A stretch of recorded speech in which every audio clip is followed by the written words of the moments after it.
Hey to all my entrepreneurs out there, and welcome to the Entrepreneur Hustle. I'm Eleanor, and every week I'm sharing the tips and tricks to making sure that this entrepreneurial life that you're living works for you. So we're putting in the hustle back in the entrepreneur hustle, and here are the tips to make sure it goes smoothly. Today we're talking about something we often forget, we look right over, we zoom right by as entrepreneurs, and that is self-care. Are you taking care of you? Because if you don't take care of you, how can you take care of all the things you're supposed to take care of in a day, in a week, in a year? You have employees, you have priorities, you have goals and visions and budgets that you are responsible for. But if you don't take care of you, how can you pour into the cup when the cup is empty? You have to make sure the cup overflows. You have to prioritize caring for yourself.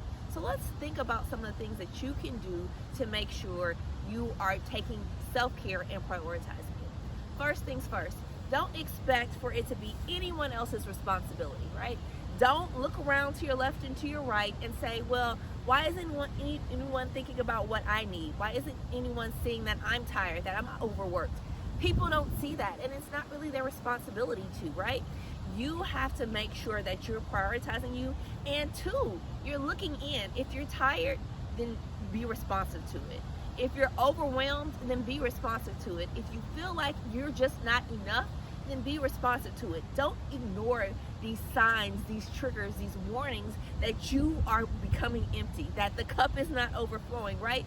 When you recognize what's going on in yourself, you can be reactive to it. Maybe you get an assistant. Maybe you ask for more help from your staff around you. Maybe you recognize that the people on your team aren't really pulling their weight, and you make the adjustments you need to make. So making sure that you're taking the time, one, to prioritize it, and two, to recognize it is super important in making sure that the year is ending and you are not only closing out 2020 with a bang, but you're getting ready mentally, physically, spiritually, emotionally for 2021, because hey, it is right around the corner. It's knocking on the door. Last thing, do the things that you love. Pour into yourself the same way you would expect to invest in an employee. What do? You train them, you encourage them, you make sure that they have the things they need. You need to do that for yourself too. It can't just always be about other people. Sometimes you have to pull back in, rein it back in, and make it about you. So however you do that, whatever gives you life, self-care is about that, taking the time. And sometimes that self-care is taking the time to step away. Maybe you have too much on your plate and you need to move some things around. You need to make sure that you're picking very carefully so that you can still feel re-energized, still feel motivated, still feel creative and ready to take on the world. So that is our tips for today. Thanks and welcome to the Entrepreneur Hustle. Make sure you follow us on YouTube and our Facebook page. Thanks so much.